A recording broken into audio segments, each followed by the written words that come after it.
Ben écoutez, un an c'est peut-être peu, mais il y a des dates aussi qui ont été invoquées, c'est un peu trop. Je pense réellement que moi j'envisage un an, 18 mois maximum. Parce qu'il ne faut pas s'éterniser dans une transition. La vocation d'une transition, ce n'est pas de bâtir le Mali, c'est de mettre seulement les jalons, de baliser la voie pour un futur régime qui viendra par des élections. Mais quelles sont les principales missions qu'il faudrait assigner donc à cette transition, vu quand même l'étendue de ce qu'il y a à régler au Mali? Oui, l'étendue est telle que si vous demandez à une transition vraiment de régler le problème, alors que nous avons donné ce pays à des gens qui ont dirigé pendant des décennies, et ça n'a pas été réglé, ça veut dire que la transition à elle seule ne peut pas. Maintenant, comme je l'ai dit, il faut mettre les jalons, elle est vraie. Les jalons vraiment d'une réconciliation réelle. Les jalons vraiment de trouver le moyen vraiment de réduire en tout cas cette situation sécuritaire qui est précaire dans le pays. Vous savez, quand je parle de réconciliation, je l'ai lié à la sécurité, parce qu'aujourd'hui nous avons des multitudes de milices dans le pays. Vous ne pouvez pas avoir des milices dans tout le pays et avoir la paix. C'est pas possible. Il faut trouver une réconciliation qui va instaurer la confiance entre les différentes communautés qui habitent notre pays. Parce que notre crise, cette crise, ce qui la distingue ou la différencie de toutes les crises que le Mali a connues, du coup d'État de Modibo Keïta jusqu'à nos jours. Le régime de Modibo Keïta est parti, mais la nation malienne a demeuré. En 1991, nous avons eu l'insurrection, le coup d'État, mais la nation malienne a demeuré. C'est cette fois que la crise a atteint un niveau qui commence vraiment à effriter la nation, l'existence même de la nation malienne.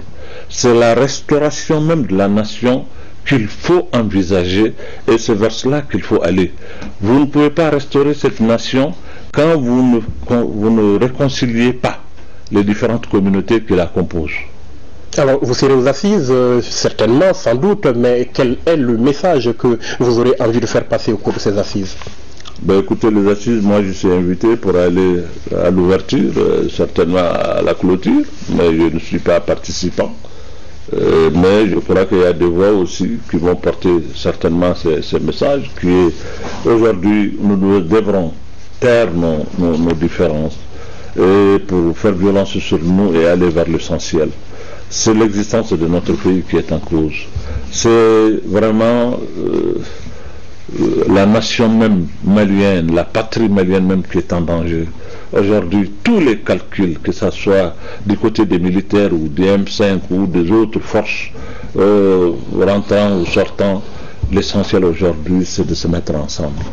Donc j'invite tous les Maliens à se mettre ensemble, à taire leurs divergences, pour qu'une fois nous montrons à la face du monde ce que vaut le Mali. Je l'ai dit, nous sommes un peuple debout, un peuple digne, et nous ne sommes pas un peuple résigné, non.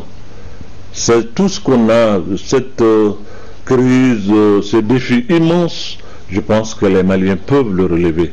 Il suffit vraiment d'interroger le génie malien, nous allons trouver les réponses pour faire face à cette situation. Votre engagement pour les causes nationales ne date pas d'aujourd'hui. On se rappelle depuis 2009 le code de la famille et plus récemment le fameux manuel d'éducation sexuelle. Mais la gouvernance, depuis quand est-ce que vous avez décidé finalement, à quel moment précis on veut savoir, vous avez décidé que les questions de gouvernance, il faut qu'on s'en mêle? Vous savez, les questions de gouvernance est une question globale. C'est les gens qui pensent que la gouvernance, c'est seulement l'administration, les services publics. Non, la gouvernance, c'est un ensemble qui régit la marche du pays. Et dans ça, vous ne pouvez pas enlever ces valeurs sociétales et religieuses qui sont le support même de l'existence de notre pays, qui constituent aujourd'hui l'identité ou le patrimoine même de notre pays. C'est difficile de le dissocier. Donc quand on parle de gouvernance, la religion, la culture, tout ce qu'on a de valeurs, les valeurs sociétales, c'est tout cela dans son ensemble qui sert de support pour notre système. Et le problème que nous avions, c'est qu'on a amené un système démocratique qu'on n'a pas adapté à nos réalités. Le système démocratique est un système universel que tout le monde peut emprunter ici et là, mais chaque pays, chaque nation a son identité, a ses valeurs propres réelles qui servent de support à ce système démocratique. On l'a pas mis à la sauce malienne, la non, pas du tout, pas du tout. C'est ça d'ailleurs qui fait le problème que nous avions. C'est parce qu'on nous a donné un système démocratique en vrac, un système démocratique en vrac, avec la presse, avec, je sais pas, le multipartisme, avec sans baliser les choses et mettre ça dans la sauce malienne pour que ça soit consommable réellement pour les Maliens. Et tout ça est à revoir aujourd'hui. Oui, absolument. Lors de la contestation au plus fort de la crise, vous avez lancé à l'endroit de la France, nous sommes un peuple souverain qui doit être respecté. Qu'est-ce que vous dénonciez ce jour-là? Une ingérence de la France dans les affaires intérieures du Mali? Pas une ingérence de façon visible, mais j'ai soupçonné des pratiques que j'ai dénoncées. J'ai aussi dit en son temps que je ne suis pas naïf. Je crois que nous sommes un peuple qui a avec la France une histoire commune, une grande histoire. Nous avons aussi un destin commun. Il y a des relations historiques et stratégiques qui nous lient à la France. On n'est pas censé ignorer cela, je l'ai dit. Mais cela n'empêche pas que de dénoncer quand il le faut des positions de la France que nous pensons être n'est pas amicales. C'est ce que j'ai eu à faire en son temps. Alors, vous dites également, je cite, il y a des mauvaises langues qui essayent de dire que Diko, c'est quelqu'un qui veut instaurer la charia, bafouer le rôle des femmes. Ce sont des réflexions qui vous agacent un peu?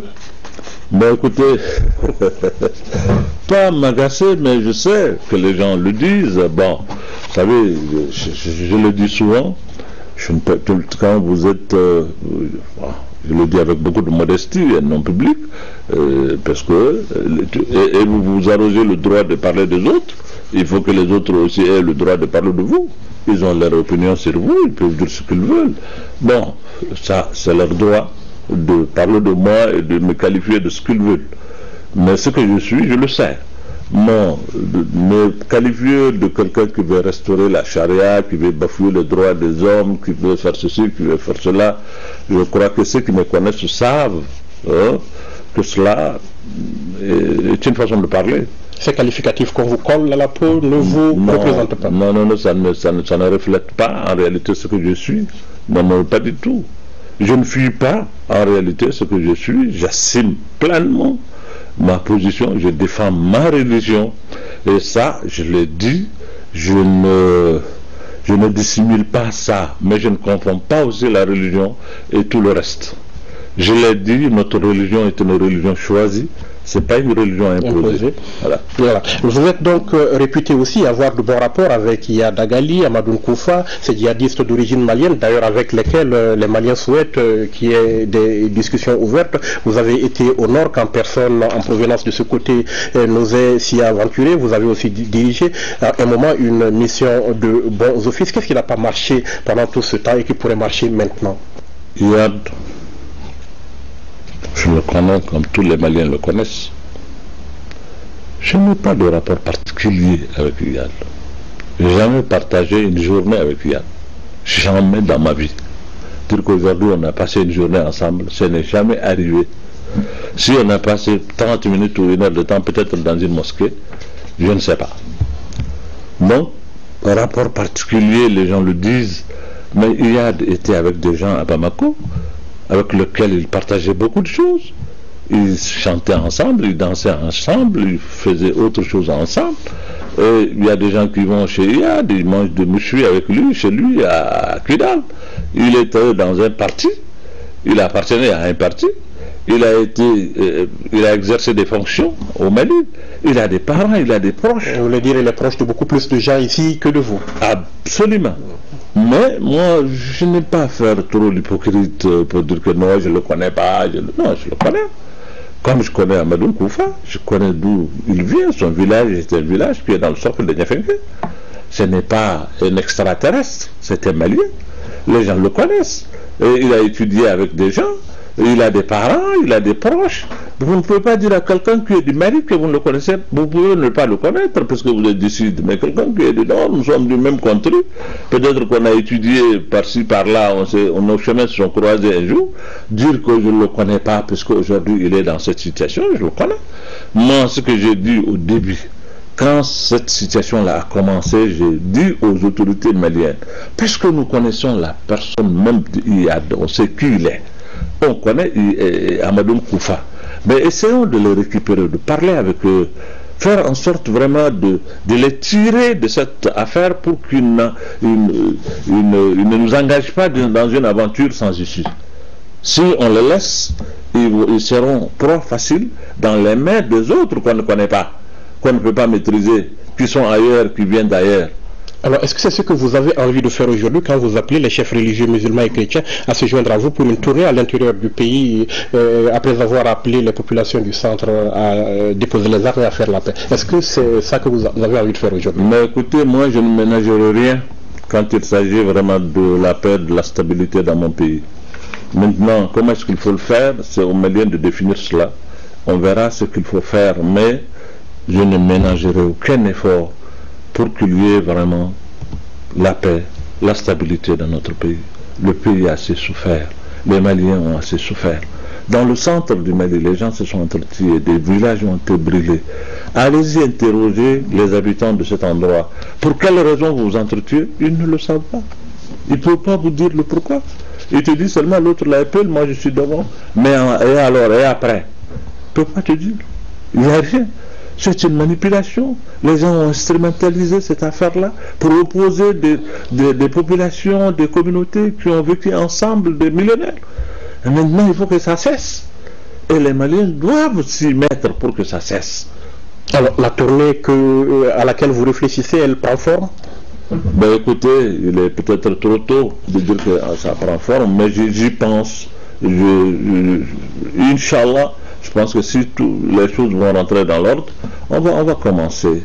Maintenant, ce qu'on souhaite, c'est que cette transition-là, au moins, débute, pour que le gouvernement s'installe et que le Mali quitte dans cette incertitude.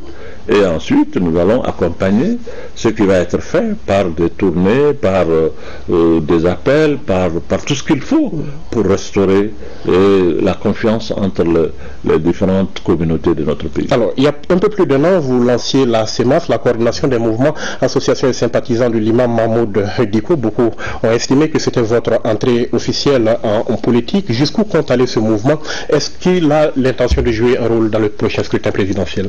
Peut-être il faut poser cette question au coordinateur de la CEMAS, parce que moi je ne participe pas aux réunions de la CEMAS, je ne définis pas la politique de la CEMAS, je suis seulement le parrain. On a entendu le coordinateur dire nous défendons les positions, les convictions de l'imam Dicko. Là où l'imam Dicko il est, nous sommes là-bas. Donc, écoutez, vous allez lui poser la question et il va vous dire ce que lui-même lui a dit.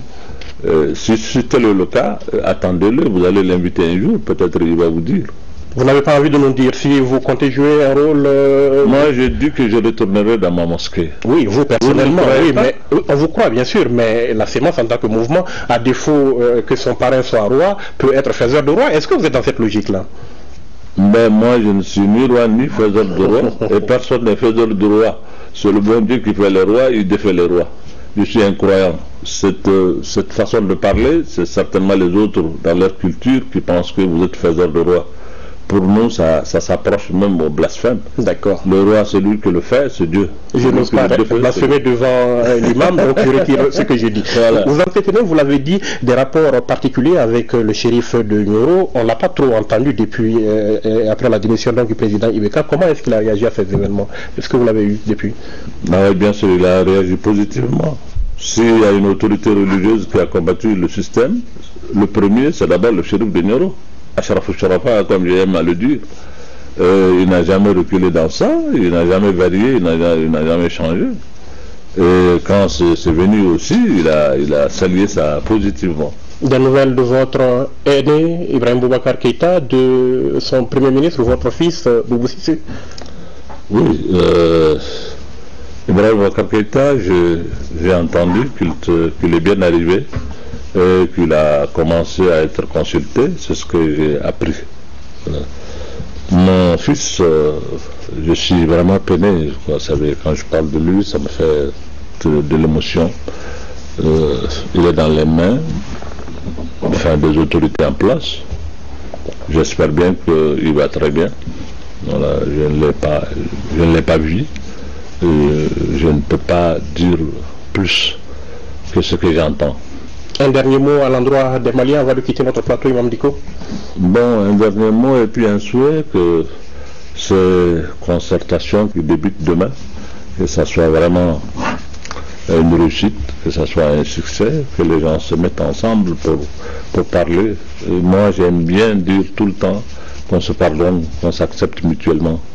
Le pardon n'exclut pas la justice ou le droit, mais le pardon est une attitude que tout être vraiment sensé, qui est porteur de valeur morale, doit avoir en soi. Je l'ai dit, chez nous, nous avons des concepts qu'on est en train d'oublier, des concepts en bambara que j'aime bien que je ne suis pas tout le temps d'accord avec les bambara, que j'aime bien, le haketo, yafama. Je dis ça, c'est des concepts qui ont tendance à être oubliés. Alors ça fait partie de nos valeurs. C'est ça, le vivre ensemble, le fait d'accepter l'autre. Toujours, tu entends moins ça maintenant. Haketo, non. Yafama, tu n'entends. Ce que tu entends, c'est mon désoué. Voilà, tu vois comment l'injure est mon désoué. Voilà, c'est des injures, c'est des comportements qui n'honorent pas notre société. Il faut qu'on revienne à des fondamentaux de notre société qui est la tolérance, l'acceptation de l'autre, et puis le dépassement de soi, l'humilité. C'est ça qui caractérise le Malien. C'est avec ça que nous sommes forts. Ce n'est pas avec la violence ou le rejet de l'autre. Merci. Merci, Imam Dicko, d'avoir répondu à ma question. C'est un plaisir. Merci beaucoup. Bien, merci. Merci, mesdames, messieurs, d'avoir été avec nous. Rendez-vous la semaine prochaine pour un autre numéro de l'invité de la semaine. Bonne suite de programme sur l'ORTM.